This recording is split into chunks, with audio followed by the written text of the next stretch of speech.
हम्म। मैंने आपको बताया कि ये चीजें प्राण प्रतिष्ठित तो होनी चाहिए। और प्राण प्रतिष्ठा कौन कर सकता है किसी भी सामग्री का? ठीक है। जी। तो हेलो। इसमें आपको ये समझना होगा कि जो प्राण प्रतिष्ठा की प्रक्रिया है ना, ये बहुत ही जटिल कार्य होता है। सभी इसको कर जी। नहीं सकते हैं, इसको सिर्फ वही कर सकता है जिस व्यक्ति ने स्वयं इनकी साधना सिद्ध की हो। जिसके मन में ऑटोमेटिक साधना जगी हो है। जिसने इस साधना को सिद्ध किया हो, वही इनकी सामग्री को प्राण प्रतिष्ठित कर सकता है। ठीक है। जी, तो सर ऐसे कैसे पता पड़ेगा वैसे? ऐसे तो लोग देख आपको ऐसे लोगों की जानकारियां उपलब्ध है चैनल पे जिन्होंने ये कहा है, बताया होगा कि हमने इतना दिन साधना किया लेकिन कोई लाभ नहीं मिला। जी।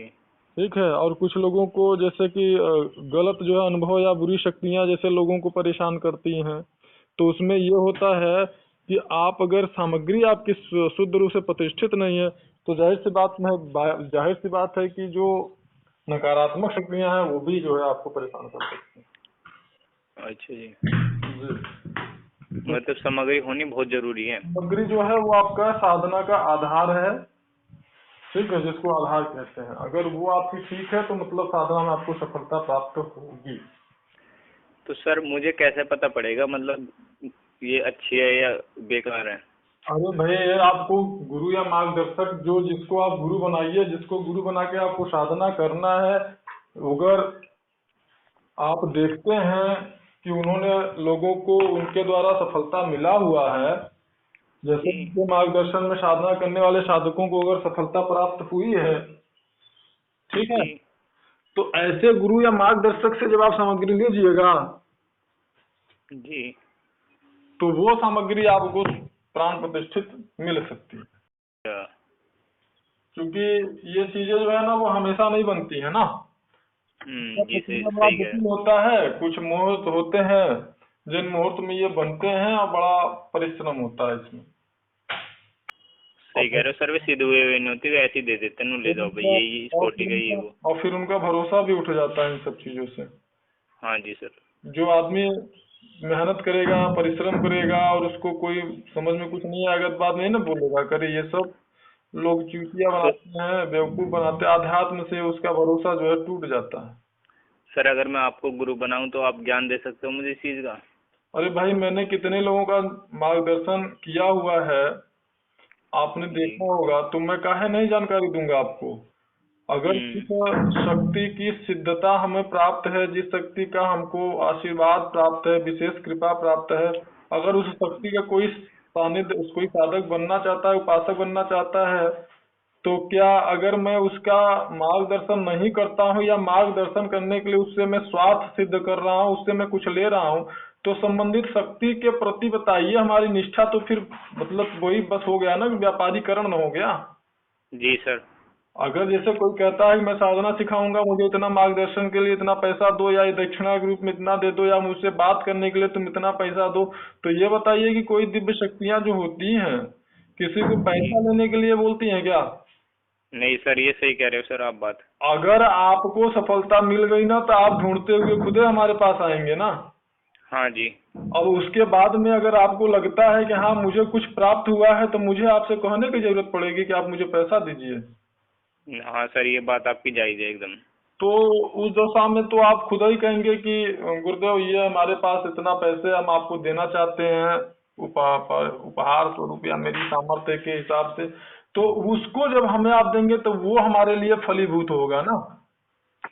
जी सर। हाँ सर, ये बात आपकी बहुत अच्छी लगी मुझे। और अन्यथा वो शक्ति जो है ना, उस शक्ति के प्रति, उस शक्ति के द्वारा जो हमें हमारे अंदर अलौकिकता हमें प्राप्त हुई है, उस शक्ति के माध्यम से हमें जो दिव्यताएं प्राप्त हुई हैं, वो सारी चीजें खत्म हो जाएंगी। क्यों? क्योंकि हम उसके नाम पे पैसा कमा रहे हैं। तो ये हाँ सर, कोई वो भूत व्यापार होगा, पिशाच व्यापार होगा सर। जी वही तो, ये कोई भूत पिशाच ब्रह्म पिशाच या जिन्न जिन्नात और चुड़ैल और भूत साधना तो है नहीं कि आप गलत हम्म। गलत अधर्म युक्त कार्य कुछ भी करेंगे आपका वो साथ निभाती रहेंगी। ये तो दिव्य हम्म। शक्तियां है ना। यहाँ पर सही। आपने अगर गलत किया, आपका मानसिकता बदला, तो फिर वो स्वयं आपका साथ छोड़ देता, आपकी सिद्धि नष्ट हो जाती है।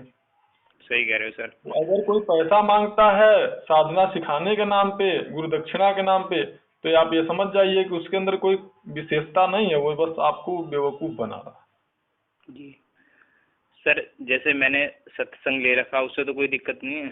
क्या चीज? मैं जैसे सत्संग ले रखा है, सत्संग जो होता है, जैसे मैंने नंगली निवासी वाले भगवान का मतलब सत्संग ले रखा है, और मैं जैसे मीट मच्छी दारू शराब सर ये तो मैंने कभी खाया नहीं, मैंने बचपन से मतलब इन चीज़ों से बहुत दूर आया हूँ। हाँ हाँ। मतलब भगवान के इसमें ज़्यादा रहता हूँ मैं। अच्छा जी। हाँ, मैंने कभी सीवटी सुपारी भी नहीं खाई सर, ना कभी अंडा मुर्गा मीट मच्छी सर कुछ नहीं खाया मैंने आज तक भी, ना कोई शराब वराब कुछ नहीं पी मैंने आज तक। बस भगवान के इसमें रहता हूँ। हाँ तो फिर ठीक है, आपका मैं मार्गदर्शन कर सकता हूँ, सामग्री की व्यवस्था कर लीजिए, और उसमें बहुत लंबा चौड़ा विधान है, उसको पढ़ के घबराने की आवश्यकता नहीं है। आपको जी। बस उसको मैं भेज रहा हूँ, सारी जानकारी होनी जरूरी है, ठीक है? तो जी उसको आप सर। पढ़ लीजिए, देख लीजिए, समझ जाइए, और उसके पश्चात आप जो है जी। आज से ही उनके मूल जी। मंत्र का मानसिक जाप शुरू कर दीजिए। जी। उर्वशी अप्सरा साधना के लिए मैं आपको शिष्य रूप में स्वीकार करता हूँ, ठीक है? तो उनके जी मूल मंत्र का आज से आप जाप शुरू कर दीजिए। सर, एक बार मुझे। मैं बिल्कुल भेज देता हूँ। जी सर। मुझे जो भी आपको बताना था मैंने सब आपको बता दिया है। जी सर, वैसे जैसे साधना में बैठते हैं तो दिशा कौन सी होनी चाहिए वैसे? दिशा पूरब होना चाहिए। जी, जिधर से सूर्य निकलता है। जी जी। जी सर। ठीक है। Okay sir. ओके।